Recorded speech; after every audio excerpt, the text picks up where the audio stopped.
Bienvenidos amigos a otro podcast llamado El laberinto de la identidad. Mi nombre es Caro. Mi nombre es Diego. Y mi nombre es Caro. Y hoy tenemos como invitada muy especial a... ¿Cómo están? Mi nombre es Yesenia Ortega, soy docente y trabajo con jóvenes y adolescentes. Muy buenas noches, Yesenia. Primeramente, darle gracias por haber aceptado la invitación a nuestro podcast y segundo, darle gracias por la participación en cuanto a las preguntas que le vamos a hacer a lo largo de este podcast. Primero, vamos a empezar con una cita de James Marcia, la cual dice: Claro, para James, la identidad es el sentido que cada individuo le da a sus actos. Es decir, es un conjunto de características que nos definen como persona, tanto en el ámbito psicológico, social, cultural, etc. Bueno, para dar inicio a este podcast, le vamos a hacer una serie de preguntas. Como primera pregunta tenemos, ¿cuál ha sido su experiencia al trabajar con adolescentes? ¿Hay conflictos? ¿No hay conflictos? ¿Son un poco relajosos? Tal vez se nos puede contar su experiencia. Bueno, en este caso creo que como ustedes también cuando vivieron su época estudiantil pudieron evidenciar pues que la adolescencia es una época bastante complicada, por así decirlo, ¿no? Hay altos y bajos, hay partes positivas con el trabajo con adolescentes, como el que ya son chicos de alguna forma que se establecen reglas, que siguen mejor instrucciones, que aportan un poco más, pero también hay una parte, digamos, más difícil, que es la parte emocional. Están con las emociones a flor de piel, están en contra de la autoridad, hay veces que cuestionan todo, nada les parece, ¿verdad? Entonces, esas creo que son las partes más difíciles del trabajo de nosotros como docentes, justamente al abordar con adolescentes. Hay partes buenas y hay partes malas, ¿no? Claro, como adolescentes no queremos que todo sea como nosotros decimos y todo el mundo está mal, excepto yo. Exactamente. El invencible por ahí. Exactamente. Bueno, como siguiente pregunta tenemos: ¿la identidad influye significativamente en la etapa de la adolescencia? ¿Cómo cree usted que influye en cada uno de los adolescentes desde su ámbito profesional? Bueno, creo que aquí es bueno partir de la reflexión de que el estudiante, los adolescentes pasan una gran parte de su vida en una institución educativa, ¿verdad? Y pues obviamente los profes somos ese segundo padre de familia tal vez, o bueno, ese apoyo que tienen ahí, ¿no? Para la parte emocional, la parte social y no solo la parte académica. Entonces nuestra influencia, mi influencia principalmente está en la motivación, en el siempre motivar al estudiante, en el siempre hacer que el estudiante sea el que despierte, el que piense en el futuro, ¿no? Siempre llevarle una guía en sí al estudiante, ser su guía en sí. Exacto, ¿no? O sea, en el sentido de orientarle más que todo, de decirle, bueno, mira, esto estás haciendo mal o esto estás haciendo bien. Obviamente, siempre y cuando el estudiante lo permita, porque ustedes saben, hay adolescentes jóvenes también que permiten una cercanía con ciertos docentes, que hay una afinidad, y también hay personas que en cambio no tienen esa afinidad, ¿cierto? No, ustedes supongo que en su época estudiantil tuvieron un profe que tenían toda la confianza del mundo y que incluso le contaron a veces problemas familiares, le dijeron, profe, aconséjeme qué hago aquí, ¿no? ¿Y por qué? Porque sabían que ese profe podían encontrar un buen apoyo, que les iba a guiar y todo esto. Entonces, creo que esa es mi principal influencia en los estudiantes, en darles mi apoyo siempre y también en el siempre motivarles a que piensen en su futuro, a que vean que ese futuro se construye desde el día de hoy, o sea, desde el presente, ¿no? Entonces, pues obviamente creo que es inevitable influir positiva o negativamente también, porque hay a veces que sin querer influimos tal vez de una manera negativa, ¿sí? Yo siento que también que hay muchos docentes que sí son muy, pero muy buenos, son un amor, pero hay docentes que son muy ortodoxos en cuanto a sus métodos, creen que la violencia es el conductismo en sí, de cambiarles la conducta a la brava. Hoy en día ya nos hemos dado cuenta en esa parte que, por ejemplo, se ha regulado bastante la educación. Ya no es tanto como imponer lo que yo pienso, porque anteriormente, o creo que de alguna manera existe todavía, profesores que dicen esto es así y no lo cuestiones, tienes que irlo al pie de la letra. En ese ámbito, por ejemplo, en tu unidad educativa, ¿cómo se maneja esa parte? Porque, digamos, existe bastante libertad de expresión de los estudiantes para digamos, existe la forma o el permiso para que ellos cuestionen ciertas cosas, o no, es como que, por ejemplo, yo tengo la guía de enseñanza de tal forma y así es. Bueno, creo que siempre estamos como instituciones educativas buscando mejorar, buscando innovar, y dentro de este aspecto creo que también es muy válida la democracia. Entonces, siempre se construye acuerdos y compromisos con la participación activa de los estudiantes, de los padres de familia y obviamente de los docentes. Entonces, si yo tengo un estudiante, bueno, hacemos el código de convivencia, por ejemplo, que es uno de los reglamentos que se establecen en cada institución, ¿verdad? Entonces se construye con el aporte de todos estos factores educativos, de todos estos actores educativos. Obviamente se llegan a acuerdos y se llegan a consensos. Entonces ya no hay una imposición. Obviamente también, como ustedes me lo decían, hay muchas instituciones de pronto en las que sí hay más esta imposición, de pronto en la que no, a mí me parece que así se debe hacer porque así se hizo todo el tiempo, pero también ventajosamente se está valorando y respetando muchísimo los derechos. Ustedes saben que la Constitución ampara una libre expresión.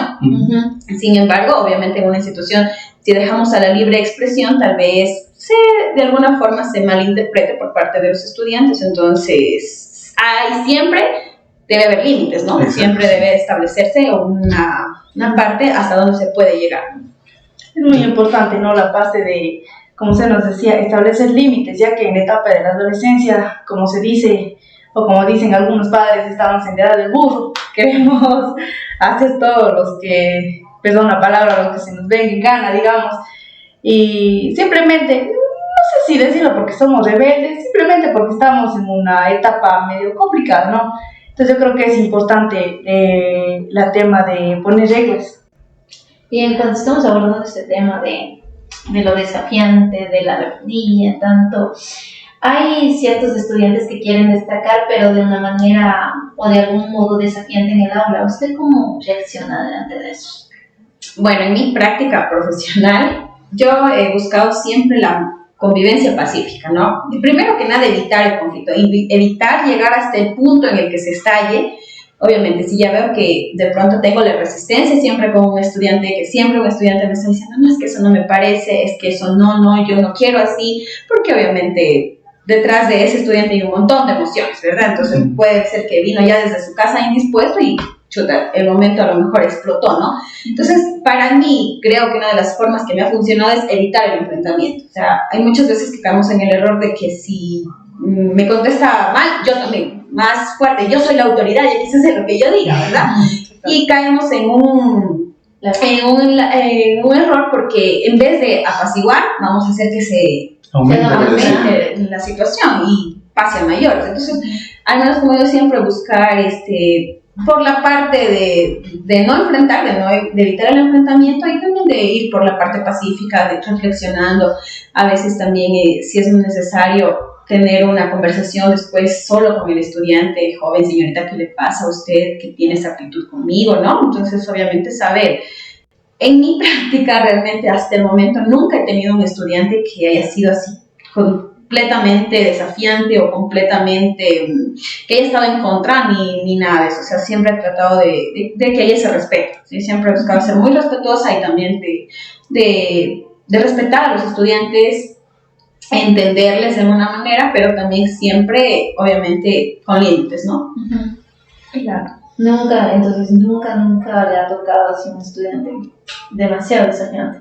No, realmente no. Obviamente que hay situaciones, tal vez que algunos compañeros docentes lo hayan vivido y eso sí, pero como digo, en mi práctica, en mis escasos años de experiencia hasta el momento, ventajosamente no. Y siempre, como digo, he tratado de evitar el enfrentamiento. O sea, si yo veo que un estudiante está molesto, de pronto ya está con una mala actitud, a pesar de que tal vez digan, ay, es que la profe se deja del estudiante o algo así, o sea, trato más bien de que no, mejor voy a evitar, porque si no, no vamos a conseguir nada. Claro, mediante su relación con los estudiantes, ¿cree usted que influye de alguna manera en la búsqueda de su identidad en sí? Bueno, es inevitable que como docentes influyamos en la búsqueda de esa identidad. Como les decía anteriormente, los chicos, los estudiantes pasan muchísimo tiempo en las instituciones educativas. Entonces, influimos de una forma positiva o de una forma negativa. O sea, cada profe, y creo que ustedes también recuerdan, su etapa estudiantil tienen a su profe favorito y a su peor profe, ¿verdad? Porque influyó en su vida, porque les dejó marcados. Los traumas ahí generados. Sí, exactamente, porque marcó. Y esta marca que nosotros dejamos, pues, es muy importante porque los chicos toman a veces de nosotros ese ejemplo o ese modelo, obviamente no en todos los casos, pero sí, yo quiero a lo mejor esto ser como mi profe, ¿no? O esto no quiero hacer jamás de un profe que yo vi. Entonces influimos inevitablemente en esa búsqueda de identidad. Hay veces, por ejemplo, los gustos, las aficiones que tenemos también como profes. Entonces, ay, qué chévere, el profe sabe tocar la guitarra, yo quisiera aprender también. O la profe es muy inteligente y le gusta hacer experimentos. A mí me gustaría también, si algún rato soy profe, si ya me voy idealizando, ¿no? Que en un futuro profesional yo también quisiera ser o no como tal persona o como tal profesional. Entonces, exactamente, y eso es lo que más influye en los adolescentes, el rol que nosotros tenemos tanto como a los padres o principalmente a los docentes, ya que la mayoría de tiempo pasamos en las instituciones educativas. Son casi como 12 años prácticamente lo que pasamos desde la escuela, el colegio, hasta salir, y los que tomamos diferentes caminos. Nos queda marcado eso del colegio. Claro, y sobre todo que en esa parte, digamos, somos como, por así decirlo, como una esponjita, que estamos buscando identificarnos en un lado y en otro. Tomamos referentes, puede que sean buenos o malos, depende ya como el estilo de crianza también, ¿no? Yo creo que en este aspecto, como se decía, yo creo que los profesores, o sea, cada profesor, digamos, tiene su diferente, ¿cómo lo puedo decir?, método de enseñanza para así llegar, digamos, al adolescente. Y como usted decía, eso nos genera a nosotros como adolescentes, no sé, alguna intriga, no sé, como que nos llama la atención, y yo digo, ay, cuando sea grande o cuando me gradúe voy a ser como el profe, tal cual como el profe. Sí, como se dice, es el hecho de la confianza que usted genera en nosotros o el impacto que tiene el docente en nuestra vida para así nosotros, para así el docente llegar a ser nuestro modelo a seguir, digamos. Claro, es muy importante la influencia que tenemos como docentes, ¿verdad?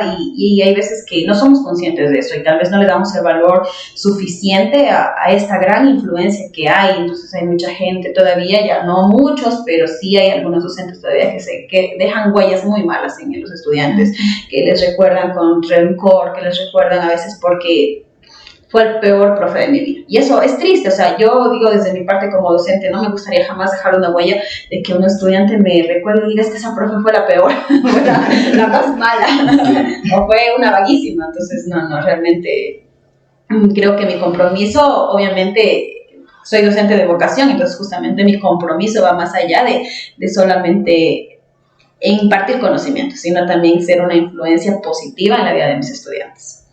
Bueno, y por ejemplo, desde tu punto de vista, considerando ciertos aspectos, digamos, algunas reglas que estén establecidas en el centro educativo, ¿consideras que se debería cambiar algo en eso? Por ejemplo, diferentes métodos de escucha, implementar más ayuda psicológica. ¿Cómo ves esa situación desde tu punto de vista? La metodología tradicional que se tiene principalmente en el Ecuador. Bueno, ahí les puedo contar que desde la parte de las autoridades, Ministerio de Educación y luego las autoridades institucionales, en realidad, en mi experiencia, puedo ver que hay un gran interés por innovar. Realmente tenemos muchas ganas de innovar. O sea, hay muchos profes que estamos con todas las ganas de innovar, de hacer diferente las cosas. Obviamente que es un proceso largo, un proceso que tomará su tiempo, que tomará sus años, porque también así la oposición tenemos docentes que están muy cómodos donde están, como han venido enseñando toda su vida y no quiero hacer ningún cambio, ¿verdad? Porque ya sí me funciona a mí, punto. Entonces, obviamente, espero y confío en que en el futuro vayan cada vez dándose mejores formas de llegar a los estudiantes, porque tenemos que ser conscientes que bueno, como sabemos, por ejemplo, en el inicio de la escolaridad básica sería, nosotros estamos captando y adaptando ciertas características a nuestra identidad. ¿Cómo consideras que se podría ayudar, por ejemplo, desde el ámbito educativo, iniciando el colegio, a los padres para que tengan una mayor comprensión sobre sus hijos? ¿Cómo se podría informar más sobre este tema? Porque hay muchos casos que no entienden, o hay gente que no tiene algún tipo de educación acerca de que su hijo está pasando por un proceso de generar su propia identidad. ¿Cómo se podría, por ejemplo, influir desde este punto a los padres de familia? Porque hay veces que los padres de familia también no quieren involucrarse tanto con los hijos. Hay casos que simplemente van, los matriculan y van y vienen. ¿Cómo ves esa parte? Bueno, considero yo que la principal forma y la principal herramienta que tenemos para abordar esta situación es la educación, obviamente. O sea, educando. Creo que educando a los padres de familia. Muchos padres no han sido, digamos, criados en esta situación. Ven al hijo que está experimentando y empieza la crítica. Uh-huh. O sea, estoy en la búsqueda de identidad como adolescente, busco cosas que a mí me identifiquen, ¿sí? Me empieza a gustar a lo mejor un determinado artista, empiezo a juntarme con chicos que hacen a lo mejor determinada actividad, porque quiero pertenecer a algo, ¿cierto? Siempre buscamos pertenecer a algo, sentirme identificado con algo.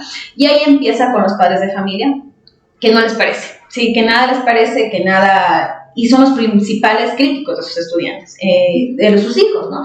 No, es que, ¿qué vas a hacer vestido así? Pareces esto, pareces lo otro, ¿verdad? Entonces, sí, yo creo que es educar en el respeto, de mencionar siempre de que es respetar, o sea, no me puede parecer, porque a mí a lo mejor mis ideas no están en acorde a esto, pero se debe respetar, se debe dar el espacio de entender que es un ser que debe experimentar sus propias experiencias, ¿no? Exacto. Nadie le va a dar viviendo su vida, entonces, obviamente, si es que no le hace daño a nadie, si es que con lo que él está haciendo es de una manera responsable, conociendo los riesgos, conociendo sus consecuencias, yo creo que pues es momento de que los padres entiendan que es importante que el adolescente experimente situaciones, obviamente, hablando siempre de riesgos. Entonces, no por experimentar voy a ir a experimentar cualquier situación o me voy a exponer a riesgos, ¿verdad? Entonces, eso es necesario que los papás sean conscientes de que el estudiante o que el adolescente va a experimentar y que si yo soy el principal crítico, no va a tener el apoyo y no va a influir en nada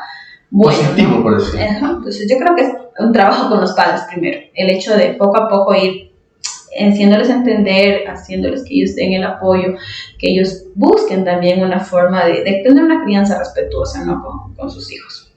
Claro, como nos mencionaba, en la adolescencia estamos bastante realmente expuestos, digamos, por así decirlo, como al peligro. Entonces, creo que ahí también abarca mucho el tema de encajar en algún grupo. Hago esto o hago lo que mi amiga hace por el simple hecho de encajar en algún grupo. Y como usted nos dice, o sea, en ocasiones, ¿no? Se ve esto. Y por otra parte, lo que usted nos decía, el hecho de hacer como que comprender al padre de familia que el adolescente necesita, digamos, experimentar por su propia cuenta. No he oído, la verdad, a muchos padres decir, cómo quisiera yo meterle a mi hijo en una cajita para librarle de todos los males o todos los peligros que hay aquí en el mundo, ¿no? No hablo de lo personal, ¿no? Así me dice mi mami, así, no, déjeme que me pase eso a mí para yo también sufrir, para yo sentir, para experimentar, exactamente, para yo experimentar lo que se siente. Y como dices, muy importante el hacer, digamos, ¿cómo sería? El que los padres comprendan que los hijos que están creciendo, ¿no? Exactamente, que estamos creciendo y necesitamos nuestras propias experiencias y que sobre todo sea siempre enmarcado en el respeto y consecuencia. O sea, yo tengo que ir educando a mi hijo desde que está chiquito de que toda acción trae su reacción, ¿sí? Todo acto trae su consecuencia. Entonces, si yo voy criando con esa idea a mis hijos, en este caso yo voy siempre haciendo conciencia con mis estudiantes de que sus actos van a traer consecuencias, obviamente yo creo que ellos están en la libertad de tomar decisiones, ¿no? Sabiendo las consecuencias que trae justamente esto. Entonces, yo creo que siempre respetar, o sea, es bastante importante el respeto. Sí, obviamente desde la casa viene lo que es la imposición, bueno, imposición entre comillas, porque cada familia nos enseña los valores que podamos adoptar, como el respeto principalmente, la honestidad, la responsabilidad, y ciertamente aplicarlos para todos los estudiantes así, y que los jóvenes no se rijan solo por experiencias. O sea, es muy lindo experimentar, pero experimentar cosas buenas. No vale la pena arriesgarnos en cosas negativas. Bueno, pero cabe enfatizar que pues en la vida hay cosas buenas y malas que sí o sí vamos a probar, por curiosidad. Pero ahí si eres responsable y eres consciente de las consecuencias, tú tomas la decisión, ¿no? Exacto, exacto. Y ahí es muy importante también resaltar la forma del apoyo de los padres, porque puede haber la confianza, por ejemplo, de qué sé yo, llegar y contarte y decirte, por ejemplo, oye mami, aunque haya sido yo, y decirte, la Marta estaba fumando tal cosa. Tener la confianza de coger y decirte, aunque haya sido tú mismo, pero tienes como que la confianza de coger y poder expresar, a ver qué te dice tu mamá, tu papá. Sí, y que tu mamá tenga ese criterio de decirte, ¿sabes qué?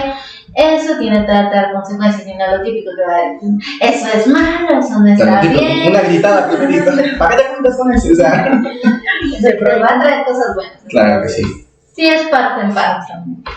Bueno, pues entonces, nada, muchísimas gracias, damos las gracias por habernos colaborado en este podcast y pues no sé si vamos a aportar algo más, Carito. No, la verdad, todita me ha quedado claro, agradecerle de antemano por toda esta información que nos ha brindado y ayudarnos con las respuestas a las preguntas. ¿Algo más que tú quieras acotar? Creo que nada, ya todo está dicho. Reiterar, olvido los agradecimientos. La verdad nos ha aclarado mucho de las dudas que teníamos con respecto a en esta etapa cómo se relacionan con los adolescentes. Y La pues perspectiva nada, de un docente. exactamente. Nuevamente agradeciéndole y pues si en algo le podemos colaborar algún día o en algo le podemos apoyar, pues aquí estamos. Bien, muchas gracias chicos, también muchísimas gracias por esta invitación y pues permitirme compartir un poquito de la experiencia que ha sido no trabajar con jóvenes y adolescentes. Es muy, como les decía y recalco nuevamente, creo que es un papel muy, muy importante el ser docente, es una influencia tremenda la que se tiene, ¿verdad? Y pues motivar, como siempre, a ustedes que están en este campo también, ¿no? De relación con las personas que algún rato puedan trabajar con adolescentes o con estudiantes, ¿no? Y que sean esa bonita influencia, una marca positiva para que ellos puedan salir, porque ya lo negativo lo reciben de todo el mundo, entonces tenemos que ser ese ente de que no, yo soy algo diferente, de que en mí... De marcar el cambio, que sea mínimo. De marcar un cambio positivo, no solamente de manera negativa. Sí. Bueno amigos, y a ustedes también darles las gracias por acompañarnos una vez más en este podcast. Gracias y hasta luego. Chao. Chao. Adiós.